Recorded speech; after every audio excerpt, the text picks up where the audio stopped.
In the last book, the bad guys made Alex out to be a terrorist. His face was all over the news, he couldn't go anywhere without the police trying to arrest him. That seems like a big deal that would change Alex's life forever, but nope, this book acts like none of that happened. What can I say? I guess no one in Alex's town watched the news that day. Argofont Book Review, Argofont Book Review. Alex and his friend Tom go skateboarding. Tom is kidnapped by Nightshade, the villains from the last book. Alex gives chase on his skateboard, and although he performs death-defying stunts through famous areas, he's unable to catch up to the villain's car. Nightshade makes a deal with Alex. They'll let Tom go free if Alex breaks Freddy Gray out of jail. I have to mention that breaking Freddy out of jail was part 2 of the previous book. I didn't like this jailbreak as much, since it's a lot shorter, and this prison has far fewer security measures. It's still a challenge, but Alex has a gun and spy gadgets with him the whole time. That makes it far less of a challenge. Alex succeeds, only to be double-crossed by Nightshade. They tie Alex up in an airport and break his spirit by killing Tom right in front of him. Freddy insists on being the one who fires the bullet.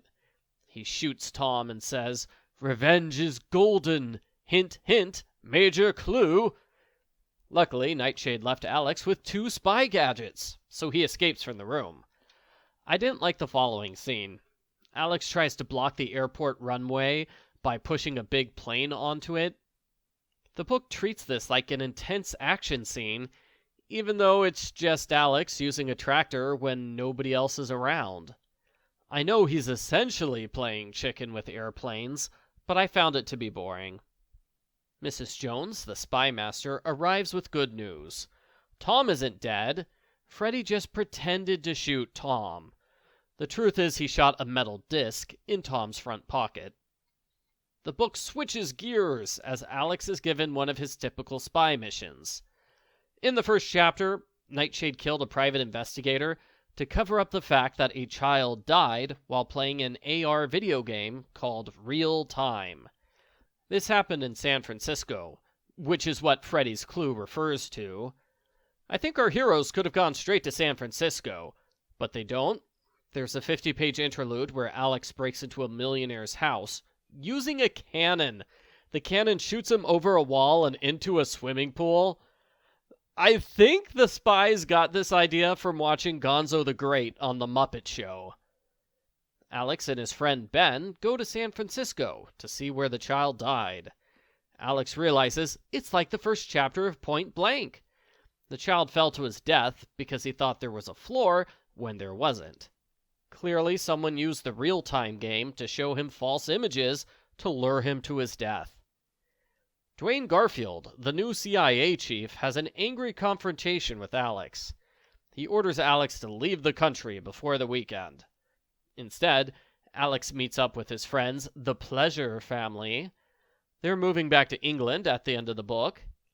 I was surprised at how many angry comments there were about Sabina here. Calm down, reviewers. The character with a joke name is not going to ruin the series. Alex meets John Lucas, who was unfairly fired from Real Time. He claims that Real Time's owner, Rudolph Klein, is a bit of a villain. He has a history of ignoring safety regulations to save time and money. Whenever he's caught, he bribes his way out of trouble. So far, 3 children have died using Real Time, not just the one our heroes know about. John gets Alex a chance to meet Rudolph Klein at Real Time's gaming arena. Rudolph looks unnatural due to botched plastic surgery. He gets upset when Alex asks him about the deaths. Psst, Alex, you're a secret agent, remember? Don't give yourself away to the supervillain in front of a large crowd. Everyone plays the game. It doesn't take Alex long to realize he's been sabotaged. The pain receptors in his suit are turned up to maximum, and to all the other players, he looks like the character they need to kill, so they all attack him. Alex manages to escape from Real Time, but he's quickly captured by Nightshade.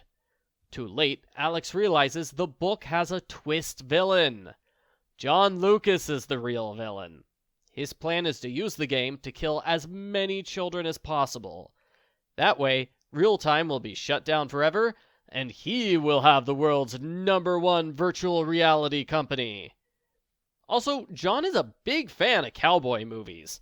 He bought an old cowboy town and fixed it up like a movie studio. He makes everybody wear cowboy outfits, including Alex and the Nightshade agents. He's excited to force Freddy and Alex into having a cowboy-style shootout. This is weird. I don't understand why the book switches to being a western at the end, but it does. On his own, Ben realizes where Nightshade is. He asks the CIA for help. Evil Garfield decides to blow up the entire town, even though that would kill Alex in the process. One of the Nightshade agents is Mrs. Jones's son, William. Alex gives William a picture of his first day of school in an attempt to turn William into a good guy. It works! William talks to the other teens. Overnight, they all decide to revolt against Nightshade. They come to Alex's aid during the shootout. All of Nightshade's leaders and guards are defeated.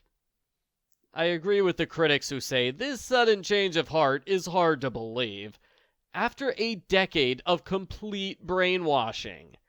We are talking about people who had radio messages broadcasted in their brains for years. I wonder why Nightshade turned off those radios in this book. Alex forces John to shut down real time before anyone is hurt. Ben parachutes in. He warns Alex that the CIA is about to bomb the town. Fortunately, John built a secret underground bomb shelter for just such an occasion. How convenient! Everyone escapes to safety, except Freddy, who gets a big death scene. Alex decides to retire from the spy business, for real this time. Mrs. Jones retires too. We're assured that evil Garfield is no longer a problem because they framed him for crimes he didn't commit. I'm pretty sure that counts as a major act of aggression against the United States of America. If MI6 is powerful enough to jail the head of the CIA on a whim, it makes you wonder why they're so incompetent they can't do a single mission without Alex Rider's help. The end. Post-book follow-up. I like this book, but I think it has a lot of problems. The airport scene and the cowboy finale didn't work for me. I like the cannon scene, but I understand the people who thought it was too goofy for a serious spy novel. I like the video game segment, but it felt like a rehash of Alex going through a video game in Book 4. In the same way, the jailbreak felt like a repeat of last book's jailbreak. I think the book would have been better if Nightshade had been the main villains, instead of having them play second fiddle to Captain Cowboy. John was a pretty forgettable villain, and if I'm being honest, I'm not quite sure why he hired Nightshade. He easily could have accomplished his plan without them. Several times, the book mentions that this is Alex's last mission. If so, I don't think it's as good of a finale as Book 9 was. I hope there's another book in the series, if only because I think the series should end on a higher note. I was expecting more after the excitement of the previous book. I give Alex Rider number 13, Nightshade Revenge, a 7 out of 10.